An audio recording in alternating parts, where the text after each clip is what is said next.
This is the news in brief from the United Nations.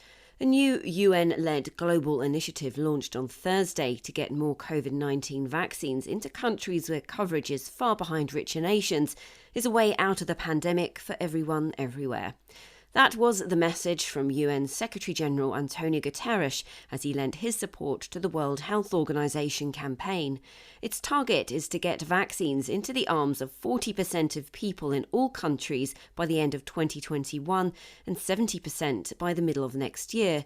This goal is possible as global vaccine production is now at nearly 1.5 billion doses per month, but reaching 4 in 10 people in all countries by the year's end will depend on being able to mobilise $8 billion to ensure that distribution is done equitably.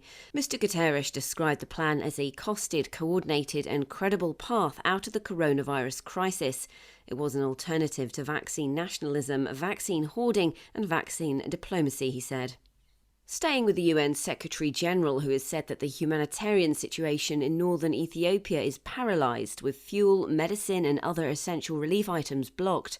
Briefing the Security Council on Wednesday night, Antonio Guterres said deliveries of life-saving aid to Tigray were still nowhere near the level required, which is 100 trucks per day. Aid teams on the ground in the war-torn province have reported increasingly alarming testimonies of suffering and deaths from hunger, the UN chief said.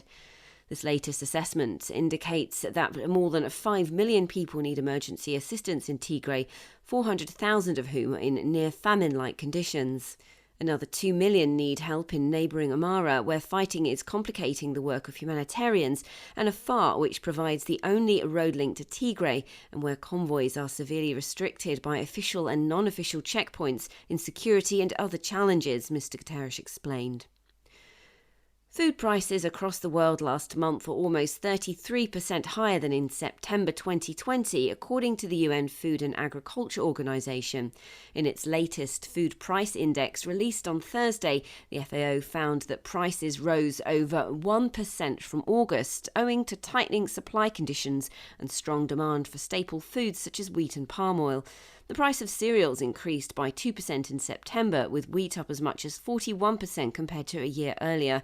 Vegetable oil prices were also up 1.7% from August and about 60% from September 2020, while dairy prices increased by 1.5% from last month.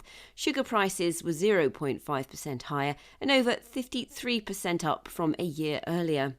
Meat prices were virtually unchanged in September from the previous month and up over 26% from the past year. According to another FAO report released on Thursday, world cereal output is on course to hit an all-time record of 2,800 million tonnes over the next year. But this is less than anticipated demand, owing to the expected significant increase in the use of wheat for livestock feed. Katie Dartford, UN News.